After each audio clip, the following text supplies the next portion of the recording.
નર્મદા જિલ્લાના પ્રભારી સચિવ સંદીપ સાંગલેએ ભારે વરસાદના પગલે વરસાદી વિસ્તારનું નિરીક્ષણ કર્યું।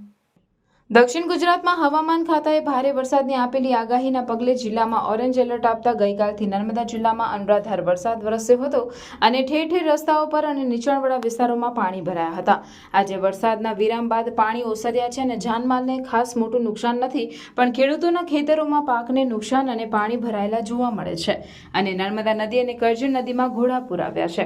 ભારે વરસાદના પગલે રાજ્ય સરકાર દ્વારા પ્રભારી મંત્રી અને પ્રભારી સચિવોને જિલ્લામાં જઈને રૂબરૂ મુલાકાત કરીને વહીવટી તંત્રને માર્ગદર્શન આપી વરસાદની પરિસ્થિતિ ઉપર ચાંપતી નજર રાખવા જિલ્લામાં રોકાવાની સૂચના આપી હતી, જેના પગલે નર્મદા જિલ્લાના પ્રભારી સચિવ સંદીપ સાંગલે તારીખ 2 સપ્ટેમ્બરથી જિલ્લામાં રોકાઈને વરસાદ અને પૂરની સમીક્ષા બેઠક જિલ્લા કલેક્ટર એસ.કે. મોદીની ઉપસ્થિતિમાં યોજી હતી। તારીખ 3/9/2024 રોજ પ્રભારી સચિવે રાજપીપળા વડોદરા સ્ટેટ હાઈવે પર જેસલપુર નવા બનાવેલા ગરનાળા ઉપર રોડ બેસી જતા વાહન ચાલકોને મુશ્કેલી ન પડે તે માટે માર્ગ મકાન વિભાગને સૂચના આપતા રોડનું મરામત તાત્કાલિક ધોરણે હાથ ધરીને વાહન વ્યવહારને પુનઃ ચાલુ કરવામાં આવ્યું।